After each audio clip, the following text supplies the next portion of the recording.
أعوذ بالله من الشيطان الرجيم بسم الله الرحمن الرحيم اللهم صل على سيدنا مولانا محمد وبارك وسلم صلاة والسلام عليك يا رسول اللہ صلی اللہ تعالی علیہ وسلم۔ ہم تمام سماعت فرما رہے تھے خواتین کی نماز۔ تو خواتین کی نماز میں اس سے پہلے جو ہم لوگوں نے چیزیں پوری کی تھی وہ ہم لوگوں کی غسل کے فرائض تھے اور کچھ مسائل بھی تھے۔ تو اب میں آگے بڑھتی ہوں، تو آگے ہم لوگ جانیں گے کہ تیمم کیا ہے، تیمم کا طریقہ کیا ہے، تیمم کے فرائض کیا ہیں، تیمم کی سنتیں کیا ہیں۔ تو تیمم کا جو بیان ہے، جو تیمم کا طریقہ ہے وہ کیا ہے کہ اگر کوئی وجہ سے پانی کے استعمال پر ہم لوگ قادر نہ ہوں، یعنی کہ ایسی جگہ پہ ہم لوگ کھڑے ہیں کہ پانی نہیں مل پا رہا، یا پھر ایسی سچویشن میں ہے کہ پانی نہیں دکھ رہا، تو وضو اور غسل دونوں کے لیے تیمم کرنا جائز ہے۔ مثلاً ہم لوگ ایسی جگہ ہوں کہ وہاں چاروں طرف 1 میل تک، یعنی کہ ہر طرف، ٹھیک ہے، چاروں طرف 1 میل تک پانی کا پتہ نہ ہو، یا پانی تو قریب ہی میں ہو مگر دشمن یا درندے کے خوف یا کوئی بھی ایسی وجہ سے جو ہے پانی تک نہ جا سکے، نہ پہنچ سکے، پانی ہم لوگ نہ لے سکیں، یا پانی کے استعمال سے جو ہے بیمار ہو جانے کا جو ہے یا پھر بیماری بڑھ جانے کا اندیشہ زیادہ ہو، یا پھر اندیشے کا گمان غالب ہو، تو ان سب صورتوں میں کیا کرنا چاہیے؟ ان سب صورتوں میں بجائے وضو اور غسل کے تیمم کر کے نماز پڑھ لیں۔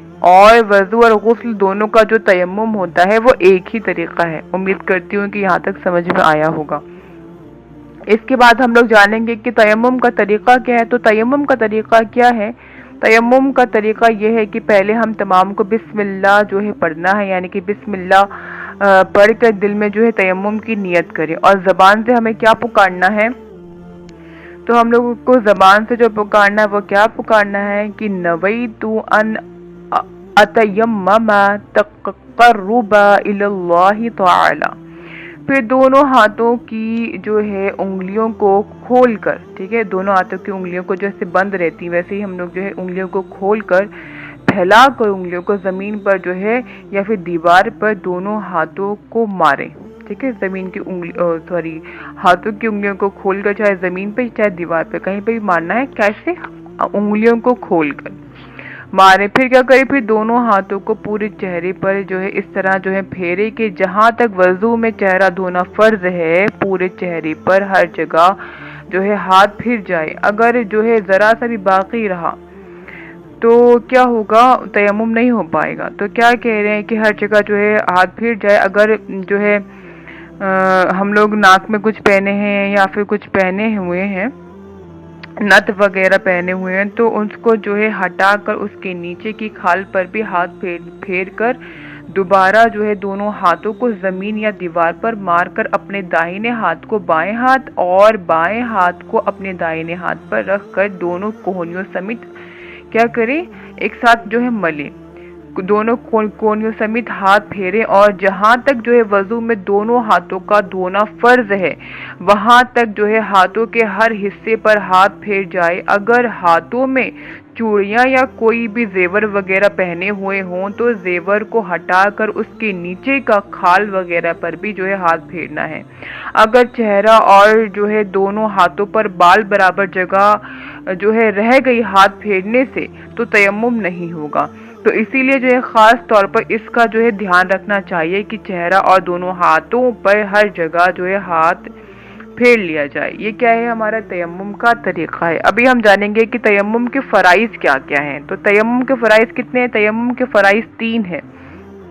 تیمم کی نیت، سب سے پہلا تیمم کی نیت، دوسرا پورے چہرے پر اس طرح ہاتھ پھیریں کہ بال برابر بھی کوئی بھی حصہ باقی نہ رہے، ٹھیک ہے، ذرا برابر بھی ہماری کھال نہ رہ جائے ہاتھ پھیرنے سے۔ اور تیسرا جو فرض ہے وہ کیا ہے ہمارا کہ کوہنیوں سمیت دونوں ہاتھوں پر ہاتھ پھیرنا۔ یہ جو ہے 3 فرائض ہیں کس کے؟ تیمم کرنے کے۔ ابھی ہم لوگ آتے ہیں تیمم کی سنتوں پر۔ تو تیمم کی جو ہے 10 سنتیں ہیں۔ تیمم کی 10 سنتیں ہیں۔ پہلی ہے بسم اللہ پڑھنا، دوسری ہے ہاتھوں کو زمین پر مارنا، تیسری ہے ہاتھوں کو زمین پر مار کر اگر جو ہے غبار یعنی کہ مٹی زیادہ لگ گیا ہو یا پھر لگ گئی ہو تو ہاتھوں کو جھاڑ لینا۔ چوتھا ہے زمین پر ہاتھ مار کر ہاتھ کو لوٹ دینا۔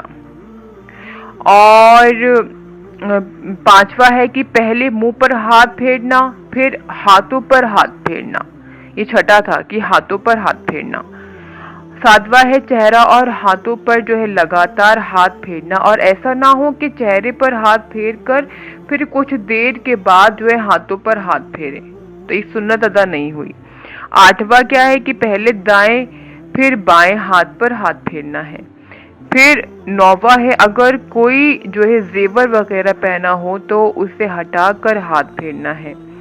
دسواں ہے کہ انگلیوں کا خلال کرنا کیا ہے جبکہ انگلیوں کا خلال کرنا جبکہ ان میں جو ہے غبار بھر گیا ہو۔ اگر جیسے انگلیوں کا جو خلال کرنا کب ہے کہ جب اس میں غبار بھر گیا ہو اور اگر انگلیوں میں غبار پہنچا ہو، مثلاً اگر جیسے کہ پتھر وغیرہ کسی ایسی چیز پر ہاتھ مارا ہو کہ جس پر جو ہے غبار نہ ہو تو جو ہے انگلیوں کا خلال کرنا یہاں پہ فرض ہو جائے گا۔ پہلے کیا تھا، اگر مٹی وغیرہ پہنچ گئی ہو تو انگلیوں کا خلال کرنا سنت ہے یعنی کہ کر لیں، لیکن اگر مٹی نہیں پہنچی تو اس جگہ وہ سنت نہیں ہے، فرض ہو جائے گا، کیونکہ تب ہمیں ہاتھ ڈالنا خلال کرنا ضروری ہے۔ تو یہ جو ہے 10 ہماری جو ہے تیمم کی سنتیں ہیں جو میں نے آپ تمام کی خدمت کے حوالے کی ہیں۔ اس کے بعد ہم لوگ جو ہے کچھ ضروری مسائل جانیں گے تیمم کے بیان سے، کہ مٹی، ریت، پتھر اور ایک لال کلر کی مٹی وغیرہ ہوتی ہے، تو ان چیزوں سے کیا تیمم ہو سکتا ہے؟ جو چیز زمین کی جنس سے ہو، یعنی کہ جو چیز زمین کی طرح ہو، زمین کی جنس سے ہو، اس سے جو ہے تیمم کر سکتے ہیں۔ جیسے کہ دیکھیں لوہا، پیتل اور جو ہم لوگ پہنتے ہیں لباس وغیرہ، ٹھیک ہے، اور تانبا، لکڑی وغیرہ، یہ سب کیا ہے، یہ ان سے تیمم نہیں ہو سکتا۔ کیوں؟ کیونکہ یہ جو ہے زمین کی جنس سے نہیں ہے۔ تو یہاں پہ ہمیں کیا یاد رکھنا ہے کہ یاد رکھو کہ جو چیز آگ سے جل کر نہ راکھ ہوتی ہے نہ پگھلتی ہے، دو چیزیں دھیان رکھنی ہے، نہ ہی جو چیز جو ہے آگ سے جل کے نہ راکھ ہو اور نہ ہی وہ جو ہے پگھلے، تو وہ جو جنس ہے وہ زمین کی جنس سے کہلائے گی، جیسے کہ مٹی وغیرہ۔ اور جو چیز آگ سے جل کر راکھ ہو جائے یا پھر جو ہے پگھل جائے تو وہ زمین کی جنس سے نہیں ہے، جیسے کہ لکڑی اور بھی جو چیزیں ہیں اس سے جو ملتی جلتی رہتی ہیں، تو ان سب سے جو ہے تیمم جائز نہیں ہے۔ جو زمین کی جنس سے ان سے جو ہے تیمم جائز ہے۔ ویسے ہی جیسے کہ راکھ سے تیمم جائز نہیں ہے، کیونکہ راکھ سے تو ہم کر ہی نہیں سکتے، ہم جو ہے وہ کیونکہ زمین کی جنس سے نہیں ہوئی۔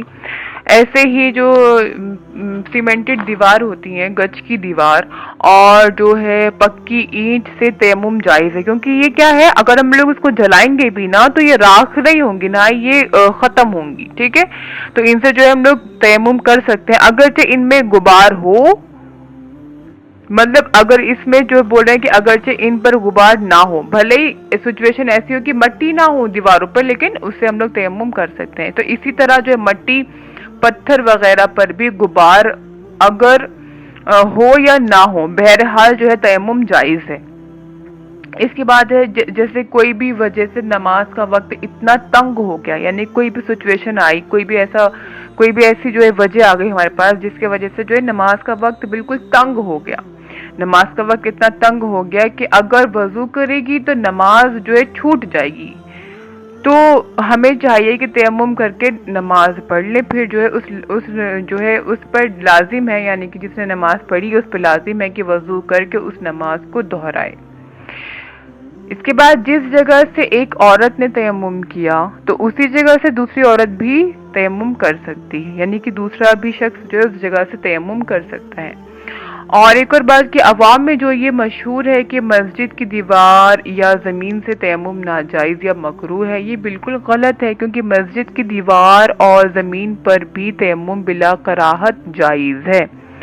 اس کے بعد تیمم کے لیے زمین پر ہاتھ پھیرا اور چہرہ اور ہاتھوں پر ہاتھ پھیرنے سے پہلے ہی تیمم لوٹنے کا کوئی سبب پایا گیا، جیسے کہ ہم لوگ وضو بناتے تھے، میں نے وضو کے مسائل نے بتایا تھا کہ بھئی اگر ہم لوگ وضو بنا رہے اتنے میں جیسے کوئی بھی چیز ایسی پائی گئی جس سے ہمارا وضو ٹوٹ گیا، مان لیجیے کہ ہم ریا خارج ہو گئی، تو ہم لوگ اس وقت میں وضو بنا رہے تھے اور ہمارے ہاتھوں میں پانی تھا، اب اسی کنڈیشن میں ایسا ہوا، یہ چیز ہمارے ساتھ ہوئی اور ہمارا جو ہے وضو ٹوٹ گیا، تو اب ہمیں یہ نہیں ہے کہ جو جتنا ہم آزاد ہو چکے ہیں ہم اس کے آگے سے کنٹینیو کر لیں گے، ہمیں واپس سے وضو بنانا پڑے گا، یہاں تک کہ جو پانی ہمارے ہاتھوں میں بھی ہے وہ پانی بھی ہمیں واپس سے پھینکنا پڑے گا۔